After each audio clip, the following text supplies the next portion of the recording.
पत्रों का भाव सब जगह एक सा है। कि इसका अभिप्राय क्या है कि चाहे वो किसी भी भाषा में लिखे गए हों, कि उनका भाव जो है पत्रों द्वारा उनके माध्यम से जो भी कहा जाना है वो सेम है, चाहे वो इंग्लिश में है, चाहे पंजाबी, या मैंने बताया किसी भी भाषा में। इसलिए आगे लेखक क्या बताता है कि उसका नाम अलग अलग है। हर एक भाषा में हम उसका नाम अलग अलग देते हैं। पत्र को उर्दू में खत कहा जाता है, संस्कृत में पत्र। जब हम करते हैं अनेकार्थी शब्द भी आप करते हो, तो पत्र का एक अर्थ होता है, हमने पहले भी डिस्कस किया था लास्ट चैप्टर में, एक अर्थ होता है चिट्ठी और दूसरा अर्थ पत्ता, पेड़ का पत्ता। तो इसलिए ये प्रॉपर कौन सा शब्द है? संस्कृत का। कन्नड़ में कागज कहा जाता है, तेलुगु भाषा में उत्तरम, जाबू और लेख, तथा तमिल में कड़िद कहा जाता है। कि इसका अभिप्राय इस पैराग्राफ में ये बताया है कि हर एक भाषा में पत्र को चाहे अलग अलग नाम दिए गए हैं, अपनी भाषा के अनुसार नाम दिया गया है, पर उनमें जो भाव है, जो उसके द्वारा वो कहने का माध्यम है, वो सब में एक जैसा है। जो विचार व्यक्त करने का साधन है वो सब में एक जैसा है। पत्र क्या कार्य करते हैं हमारे लिए, क्यों ये अलग तरह से अपनी उपयोगिता लेकर सामने आते हैं? पत्र यादों को सहेज कर संभाल कर रख सकते हैं। सहेज कर संभाल कर रखना, इसमें किसी को कोई संदेह शक नहीं है। हर एक की अपनी पत्र लेखन कला है। अगर आपको भी कहा जाए बेटा आपने अनौपचारिक पत्र लिखने हैं कोई सगे संबंधियों को, जिसमें हम अपने मित्र या अपने माता पिता को पत्र लिखते हैं, तो हर एक की वर्डिंग अलग है।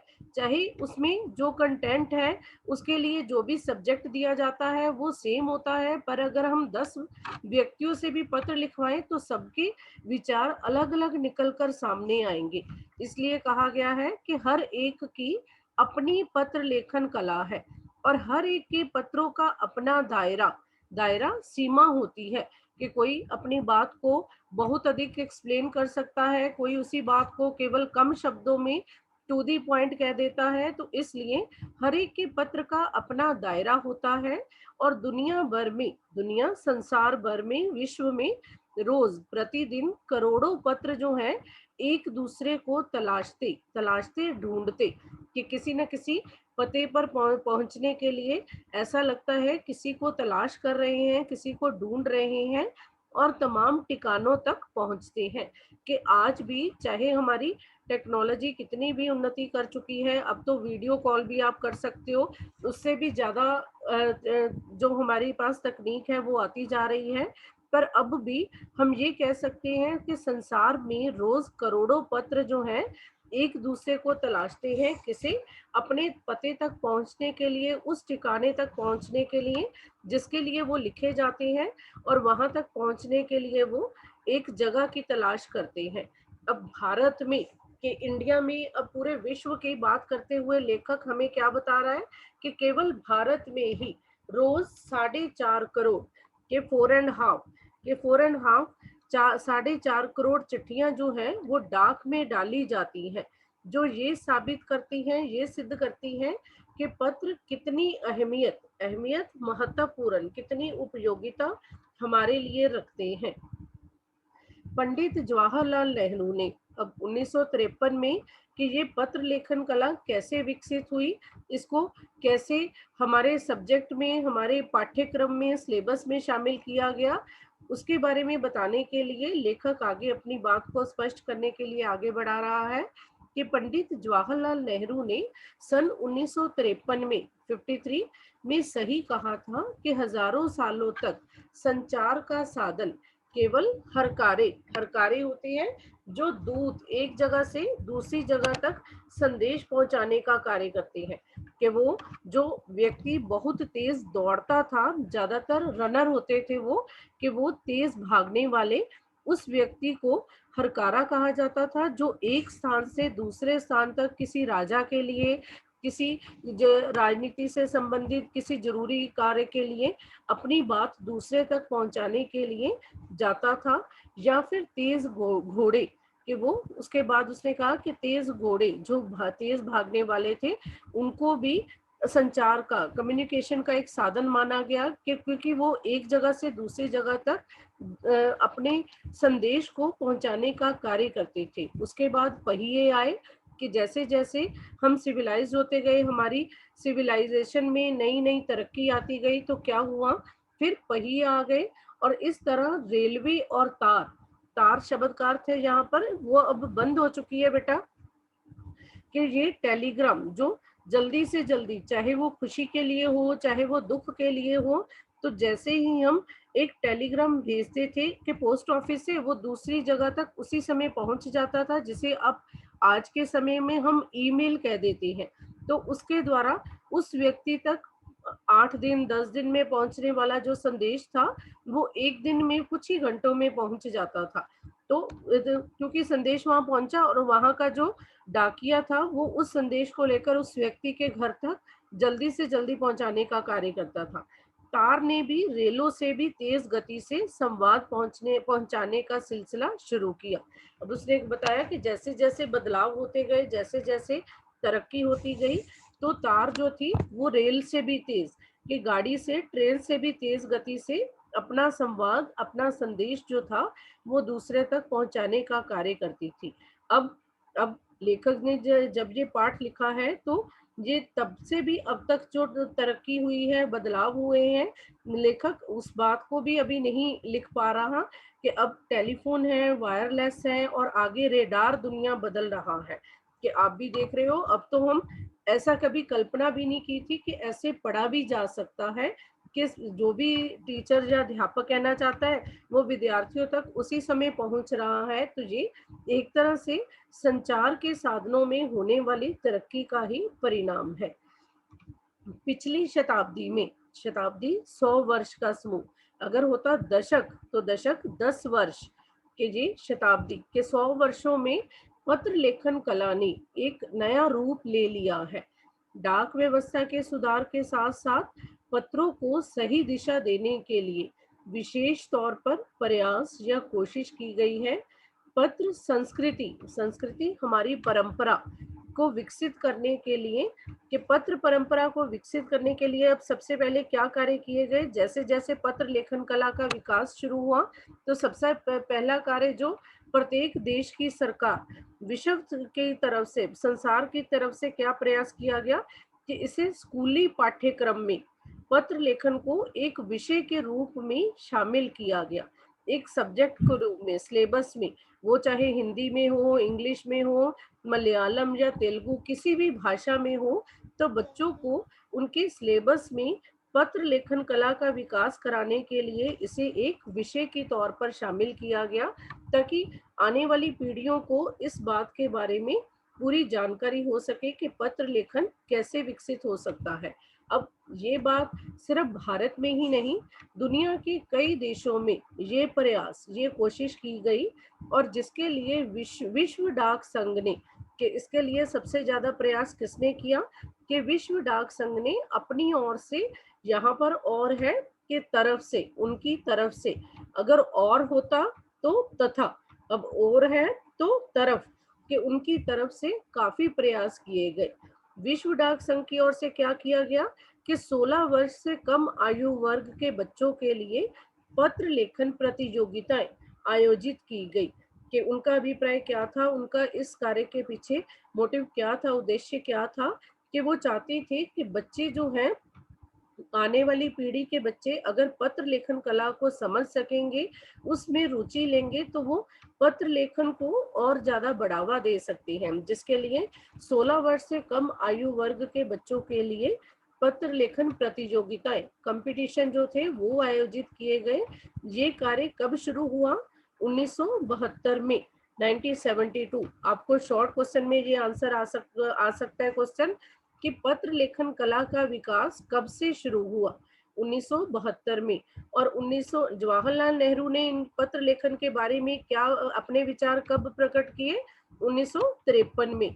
अब इसको जब सिलेबस में शुरू कर लिया गया और इसके साथ साथ बच्चों को उत्साहित करने के लिए प्रतियोगिताएं करवाई गई, तो उसके बाद ये सही है कि खास तौर पर बड़े शहरों और महानगरों में संचार के साधनों के तेज विकास के कारण पत्रों की आवाजाही प्रभावित हुई है। पत्र आवाजाही के पत्रों का आना, पत्रों का पहुंचना जो है वो बड़े शहरों में, महानगरों में, कि बड़ी बड़ी जो सिटीज है वहां तक तेज यातायात के साधन जो है वो तेज है, ट्रांसपोर्ट तेज है, तो वहां तक इनका पहुंचना जो है वो अधिक तेजी से हुआ है।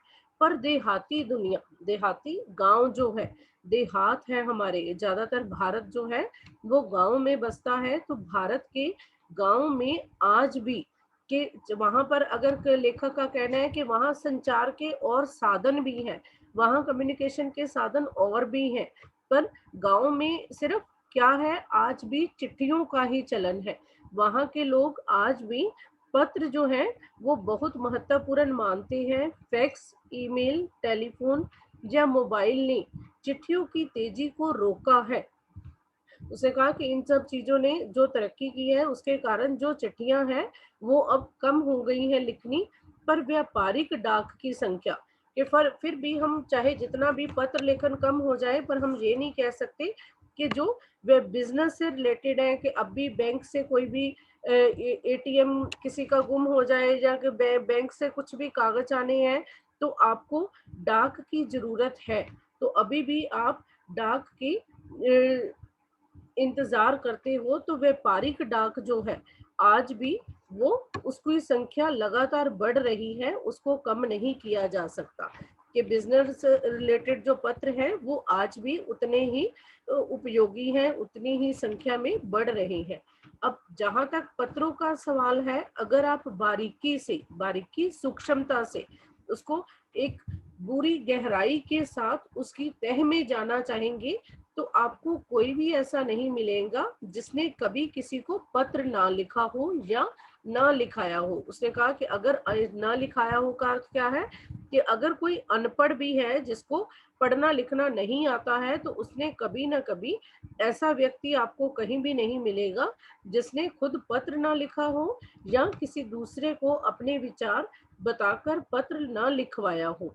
और पत्रों का बेसब्री से इंतजार, बेसब्री अधीरता से, उतावलेपन से, कि वो ये भी नहीं कह सकता कि किसी को पत्र लिखा। बेटा आज के समय में तो आप ये बात नहीं जान सकते, पर अगर हम 20 वर्ष पीछे चले जाए तो तब लोगों के पास जो एक दूसरे से बात करने का, संपर्क में रहने का साधन केवल पत्र थे।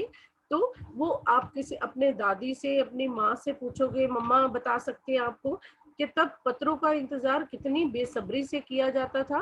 किसी को पत्र लिखा, वो 15 दिन तक वहां पहुंचा, उसके बाद उस पत्र का उत्तर जो था वो उतनी ही बेसब्री से किया जाता था कि किसी ने, ऐसा व्यक्ति लेखक के अनुसार हो ही नहीं सकता जिसने पत्र लिखा हो और पत्र के उत्तर का इंतजार न किया हो। पर इसी के साथ हमारे सैनिक के सबसे ज्यादा इंतजार या सबसे ज्यादा अधीरता, उतावलापन किसमें होता है? एक सैनिक में। क्यों? क्योंकि कई बार वो ऐसी जगह पर तैनात होते हैं, उनकी ड्यूटी ऐसी जगह पर होती है जिसमें न तो उनको फोन करने की सहूलियत दी जाती है, क्योंकि ज्यादा से ज्यादा सिक्योरिटी के लिए, सुरक्षा के लिए उनके पास केवल एक ही साधन होता है अपने परिवार से संपर्क करने का, तो पत्र। हमारे सैनिक तो पत्रों का जिस उत्सुकता से इंतजार या प्रतीक्षा करते हैं उसका कोई और उदाहरण ही नहीं है। इसके पीछे ये नहीं कि हम हमारी टेक्नोलॉजी चाहे जितनी भी आगे निकल जाए तो हम उनको ये साधन प्रोवाइड नहीं कर सकते, पर कई जगह पर उनको अपने मोबाइल से, या उनके पास वो टावर नहीं होते, वहां पर इतनी ये जो रेंज नहीं होती, या कई बार उनको खुद कह दिया जाता है कि आप मोबाइल से अपने परिवार से संपर्क नहीं कर सकते, आप केवल पत्र लिख सकते हो। और पत्र के जा इंतजार में उनको कुछ समय तक प्रतीक्षा करनी पड़ती है। तो इसलिए सबसे ज्यादा लेखक के अनुसार अधीरता या उतावलापन अगर आज भी कहीं पाया जाता है तो वो केवल एक सैनिक के जीवन में, जब लोग पत्रों का महीनों इंतजार करते थे, पर अब वह बात नहीं। अब लेखक ये भी मान रहा है कि जैसा पहले था वैसा अब नहीं है। परिवहन के साधनों के विकास ने, कि इसके पीछे एक रीजन क्या है, कि यातायात जो है, ट्रांसपोर्ट इतनी ज्यादा फास्ट हो चुकी है कि उनके विकास ने वो दूरी जो है बहुत कम कर दी है, कि अब जो महीनों तक पत्र नहीं पहुंच पाते थे अपने स्थान पर, अब वो दूरी बहुत कम हो चुकी है।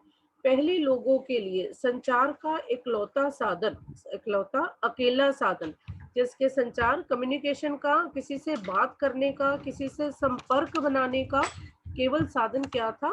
चिट्ठी। पर आज और भी साधन है। ये आप सब जानते हो कि आज हमारे पास और भी साधन है जो जो इतने विकसित हैं कि हम किसी भी दूसरे व्यक्ति से संपर्क बनाना चाहें तो हमें किसी भी तरह की मुश्किल नहीं होगी।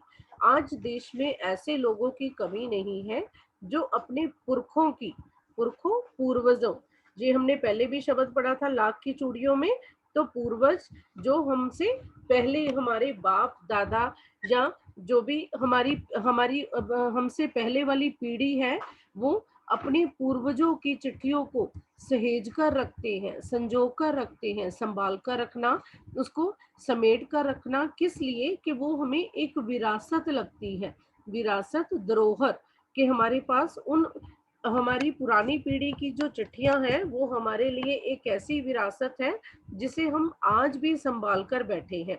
अब लेखक ने इस बात को स्पष्ट करने के लिए भी कुछ उदाहरण दिए हैं कि कौन से लोग हैं जो चिट्ठियों को आज भी अपने पास संभाल कर रखे हैं, चाहे वो हमारे म्यूजियम में हो, चाहे वो हमारे अजायब घर में हो।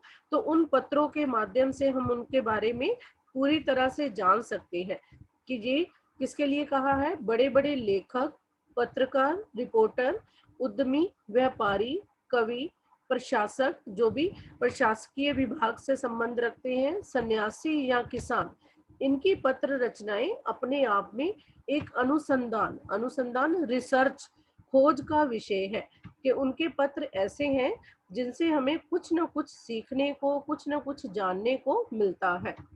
अब आज देश में ऐसे लोगों की कमी नहीं, ये बताने के बाद अब आगे लेखक क्या बता रहा है कि अगर आज जैसे संचार के साधन होते तो पंडित नेहरू अपनी पुत्री इंदिरा गांधी को फोन करते। हमने 7th में आपने चैप्टर पढ़ा होगा, पिता के पत्र पुत्री के नाम, तो उसमें आपने एक पत्र के बारे में जाना था जिसमें उन्होंने, जवाहरलाल नेहरू ने इंदिरा गांधी को जो पत्र लिखा जिसमें वो ये बताना चाहते हैं कि कैसे जेल में रहते हुए वो जीवन बिता रहे हैं। एक और चैप्टर था जिसमें महात्मा गांधी अपने बेटे को पत्र लिखकर ये बता रहे हैं कि उनको जीवन में क्या क्या करना है। तो ऐसे ही लेखक बता रहा है कि पंडित नेहरू अगर आज के जैसे साधन होते तो वो अपनी बेटी को फोन करते, और तब पिता के पत्र पुत्री के नाम नहीं लिखे जाते, और जो देश के करोड़ों लोगों को प्रेरणा देते हैं, उनको मोटिवेशन देते हैं, उनको प्रेरित करते हैं कि हमने आपने 6 में भी एक चैप्टर पढ़ा था जिसमें पुस्तकों की कहानी, जिसमें जवाहरलाल नेहरू जो है पूरे अपने चैप्टर में इंदिरा गांधी को बताते हैं कि कैसे कि एक पुस्तक जो है वो कैसे इतिहास के द्वारा आरंभ हुई, कैसे उसकी आगे खोज हुई। तो तुम अगर जानना चाहते हो पूरे संसार को, तो तुम्हें एक रोड़े याद होगा स्टूडेंट को, तो तुम्हें एक रोड़े के द्वारा भी उसकी कहानी जान सकते हैं। ऐसे ही वो कह रहे हैं कि पत्रों को आप सहेज कर, अब आपके पास जो इम्पोर्टेंट क्वेश्चन आएगा चैप्टर इतना पढ़ने के बाद, सबसे ज्यादा इम्पोर्टेंट, चाहे वो वैल्यू बेस्ड हो, कि पत्र को लेखक ने सहेज कर रखने की एक ऐसी वस्तु कहा है, पर फोन या एसएमएस को नहीं। क्यों? अपने विचारानुसार बताएं। तो एसएमएस लघु संदेश सेवा, जो कुछ समय बाद, चाहे आपके लिए वो संदेश कितना भी महत्वपूर्ण हो, पर आपको कुछ समय बाद उसे डिलीट करना पड़ता है, उसे समाप्त करना पड़ता है। आप उसको कई वर्षों तक, काफी लंबे समय तक सहेज कर या संभाल कर नहीं रख सकते। पर पत्र हमारी एक ऐसी धरोहर और एक ऐसी विरासत है जो काफी वर्षों तक हमारे पास एक संभाल कर रखने की संभाल कर रखे जा सकते हैं, और विचारों को विस्तार से बताने के लिए पत्र एक अनोखा और अनूठा साधन है। हाँ जी बेटा, अब किसी भी स्टूडेंट को जितना चैप्टर मैंने करवा